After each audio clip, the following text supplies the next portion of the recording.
En welkom bij de laatste video met alles wat je moet weten voor je KNM examen.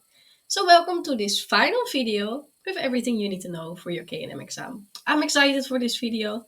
My apologies for the delay. Let's jump right into it.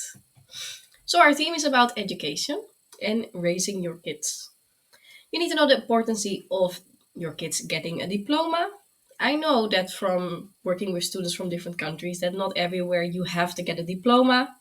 Not everywhere you have to go to school. In the Netherlands, we do think that is very important.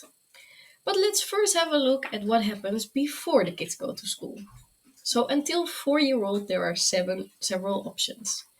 De kinderopvang, het kinderdagverblijf, de peuterspeelzaal or voorschoolse educatie.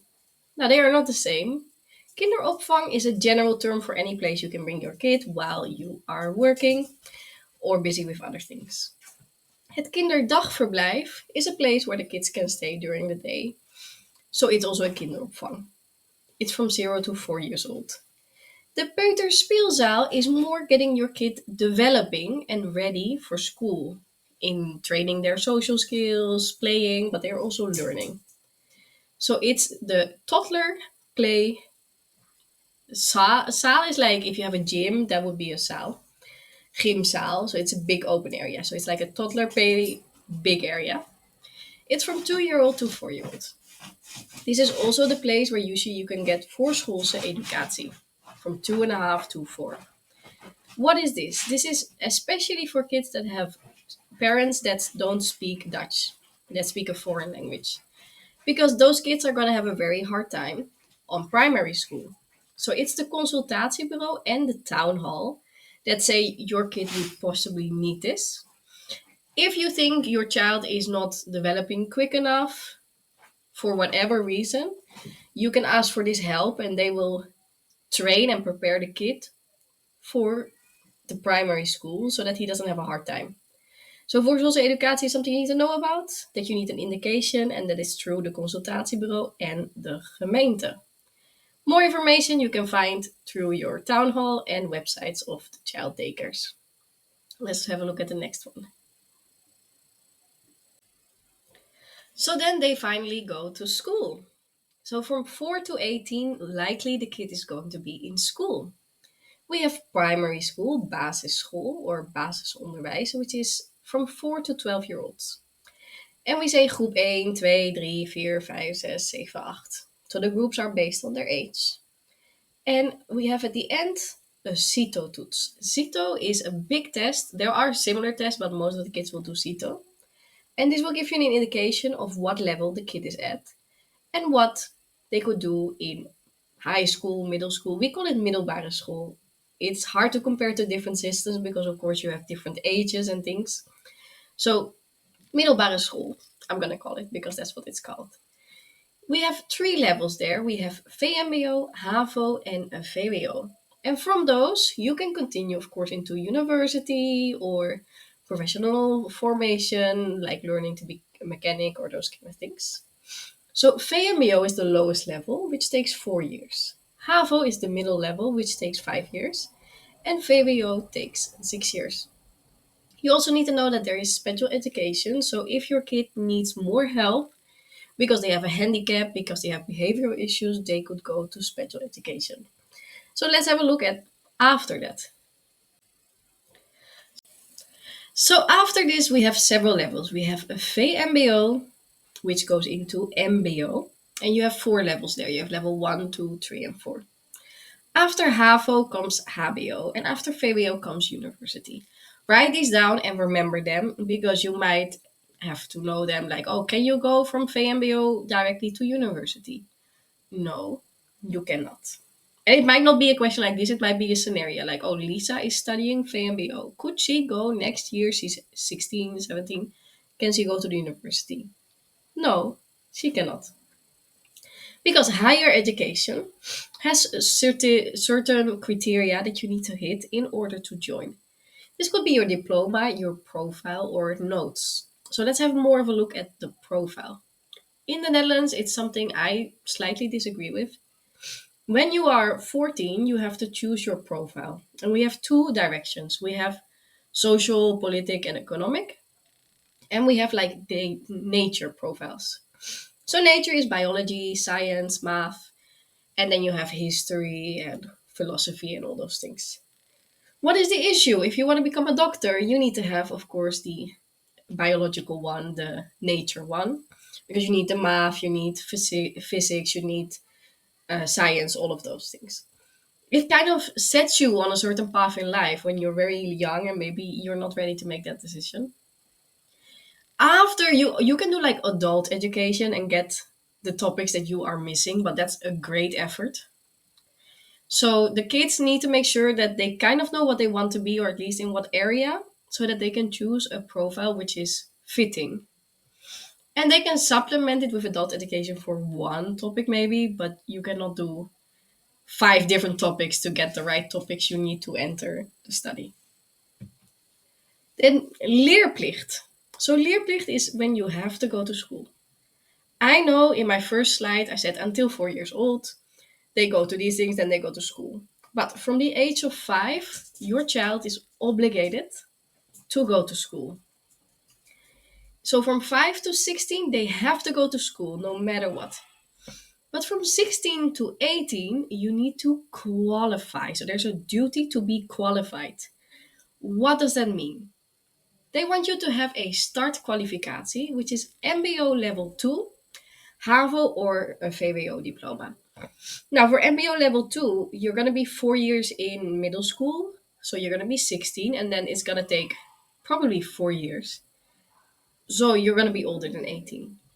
HAVO, you might have at 17, but VWO is also 18. So likely the kid's still going to be in school until 18, no matter what.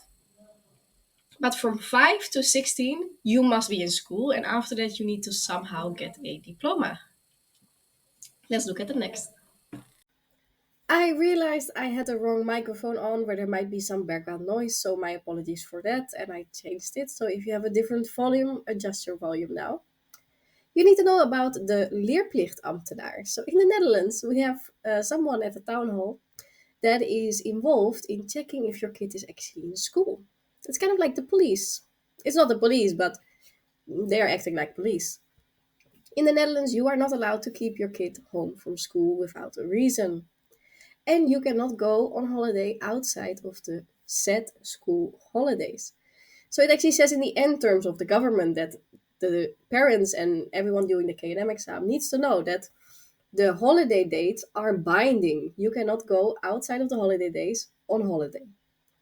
And possibly you can get a fine. So if you keep your kids from school and you don't collaborate and you keep doing it, you could actually get a fine for keeping your own kids from school. I know. For many countries and cultures, that is unimaginable, but yeah, that's what it is in the Netherlands. We have freedom of education. What does that mean? Schools are allowed to choose exactly how they teach based on countrywide. I don't know why I said land. That's like the Dutch word.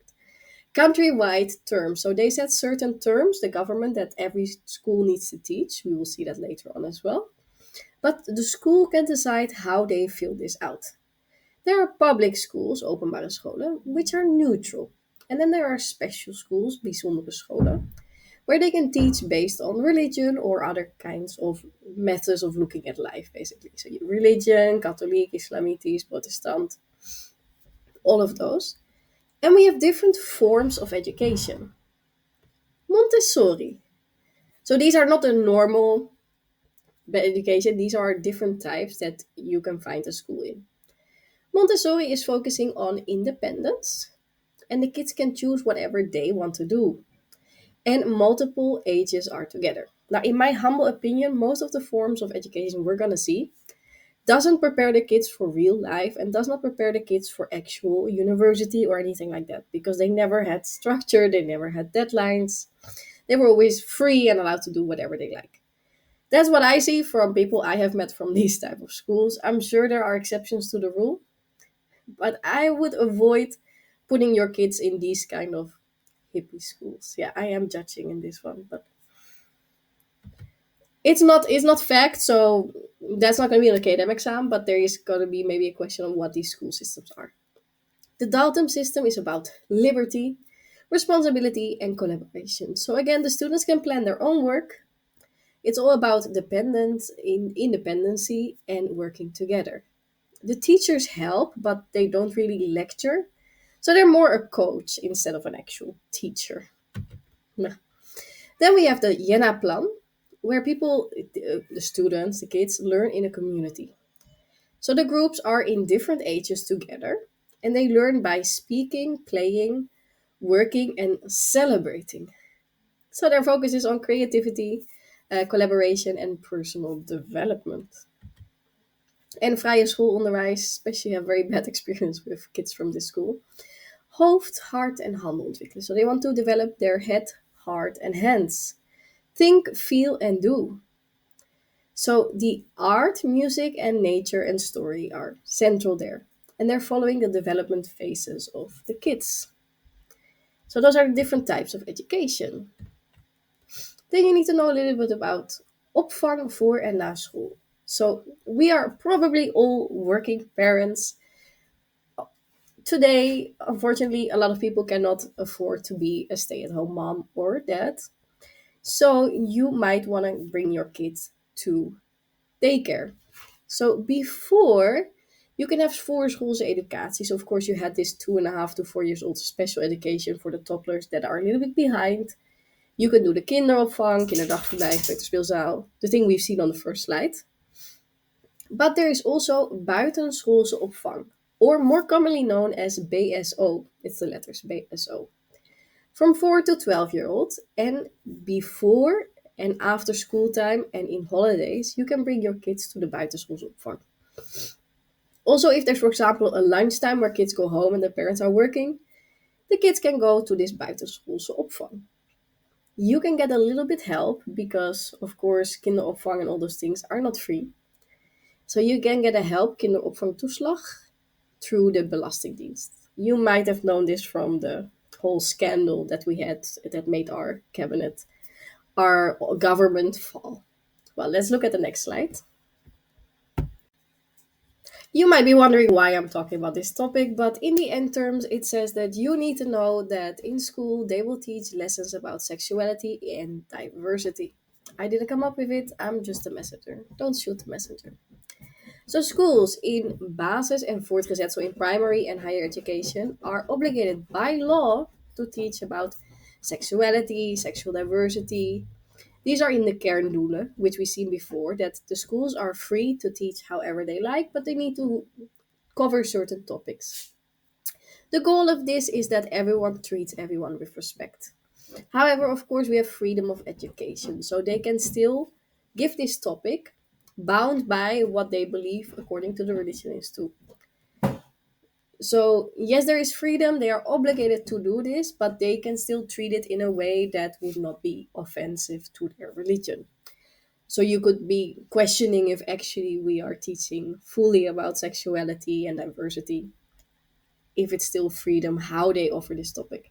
They need to offer the topic, but they can kind of fill in how they do it themselves. This has been on an old KNM exam with like scenarios. And a lot of the students made a mistake because they were like, no, of course they don't have to teach about gay people. In a Muslim school, do they have to teach about gay people? No. Yes, but they can fill it out a little bit themselves. Then who is responsible for their own kids? Well, of course, the parents are responsible for their own kids, but actually, until 16-year-olds, the parents are juridically, there's an R missing, juridisch, they are responsible for their own kids. So they are responsible for their behavior, their act, the damage caused, all of the above. So you need to keep your kids on track, of course.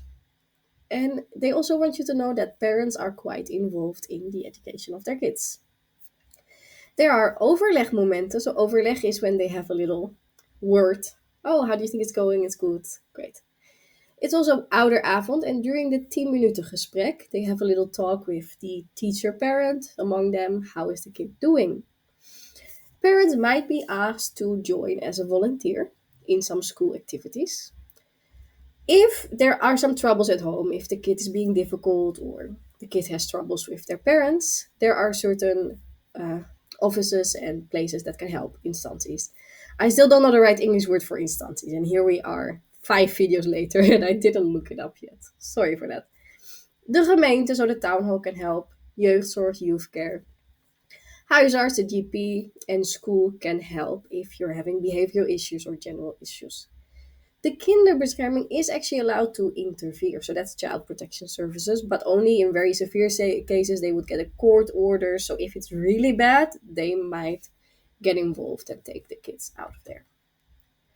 There are costs involved with going to school, unfortunately. So let's have a little look at the cost involved when you go to school. Schoolgeld, vrijwillige ouderbijdrage, kosten voor leermiddelen en reiskosten. So, primary school is free in the Netherlands. However, there might be some school money that is being asked for material and other things. There is a voluntary contribution, a parent contribution. It's not always that voluntary because if you don't pay, your child might be excluded from certain activities. So it's voluntary, but maybe not always voluntary. So schoolgeld is for the university, for example, it's maybe 2,000 a year. And there could be cost for books, of course, certain things you have to buy, and you might have to travel to and from the house. Maybe this is a little bit expensive, so you can get some help. You have kindgebonden budget. This is the responsibility of the Belastingdienst. So it's like a child-bound budget. You can get some help if you're studying. So you can get studiefinanciering. This is on Duo. Leergeldregening is a stichting. I don't really know the word for stichting either, but it's like a non-profit organization. Let's say it like that. And they are there to help families with low income. And you can also get a cover of the kinderopvang, so kinderopvangtoeslag. We've seen that before. So the child daycare, you can get some help, some relief. And this is also the Belastingdienst. So a lot of times it is the Belastingdienst that takes our money and gives us money. And you can also get some special help, bijzondere bijstand, through your town hall, the gemeente. So if there's unexpected, really necessary cost and you really have a low income, they might be able to help out as well. They want you to know where you can get extra information. Well, you can go to the town hall and get information about local arrangements, some special aids, or maybe they can forfeit your taxes in the town hall if you really cannot afford it. Belastingdienst is for all the kind of toeslagen, all the kind of help, all the kind of relief. Duo is studiefinanciering. So Duo is financing for studies, but you probably see it all the time because Duo is there for education. So you're gonna see Duo all the time, but for us it's mainly help. For you it's mainly the place that takes the exams. But the school can also help you with certain rules and regulations about how much you have to contribute. There might be some funds that pay for books or some other costs, so your school might also know where to find help. And Stichting Leergeld is there to help kids from families with low income for school stuff, sport, music classes, just to have them be a kid and not worry about anything. You can do een aanvraag tot kwijtschelding. So you can request for certain debts or things you have to pay to be erased. Kwijtschelding is kind of like you don't have to pay it. The ouderbijdrage, voluntarily or not, you can ask them and explain the situation and maybe they will say you don't have to pay. Certain costs for school trips, excursions, laptops, or study, things like books or licenses. Ask at your school if there's any kind of help or relief you can get from the school. Oma duo is not really the official word. Stufie is also not the official word, but that's how we all call them. Duo and studiefinanciering. So Duo can give you some help when you go studying, when you have to move into a different house because student lodging, because you don't live close. You go to Duo.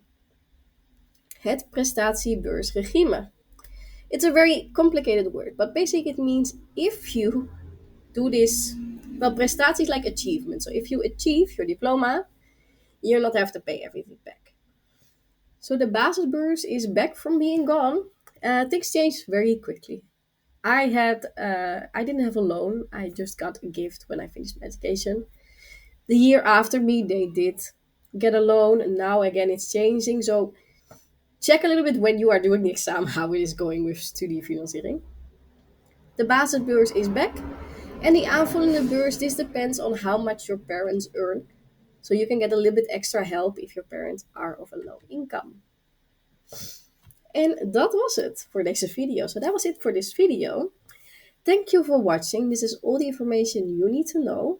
Make sure you look up the things that you're not quite certain about and read more in depth to it, because I cannot treat everything in depth because we're going to have 10 hours of video. Good luck on your exam. If there's anything unclear, you have questions, suggestions, leave them in the comment. I'm happy to hear them and improve with them. So thanks for watching and see you in the next videos, because I also have exams for writing, reading, speaking, all of it. Succes en fijne dag. Doei doei!